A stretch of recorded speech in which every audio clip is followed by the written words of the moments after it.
Out-of-body experiences, or OBEs, have intrigued humanity for centuries. These are events where people have reported feeling as though their consciousness or self have left their bodies, often floating above or moving freely.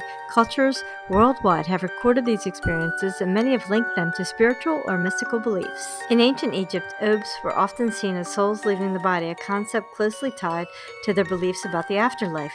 In Hinduism, the idea of astral body detaching from the physical self plays a significant role in spiritual practices like meditation and yoga. In modern times, OBEs have captured the attention of scientists and psychologists. During the 1960s and 70s, researchers like Robert Monroe popularized the phenomenon through his books and founded institutes dedicated to exploring consciousness. Studies suggest that OBEs often occur during sleep paralysis, near-death experiences, or other extreme stress. Some scientists believe OBEs may result from the brain's misinterpreting sensory information, leading to sensations. Oh, give me a frickin' break.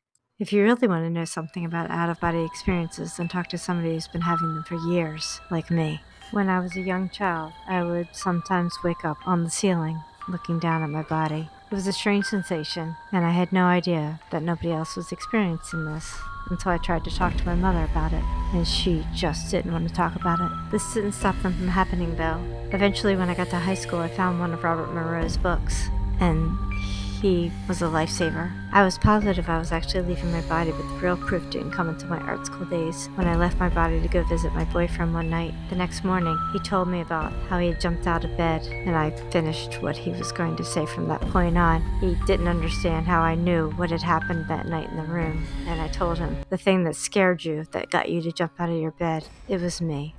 I was standing there watching you. Sometimes the experiences were camouflaged as flying dreams, but if I woke up with this extra strange sort of physical fatigue, I knew I had actually left my body. In my late 20s, after some traumatic experiences, I stopped having the regular out-of-body experiences and instead started having sleep paralysis with hallucinations. I realized later that those were out-of-body experiences that were stuck, not quite coming out. I would often see a shadowy figure standing at the corner of my bed, though some of the hallucinations were far more terrifying.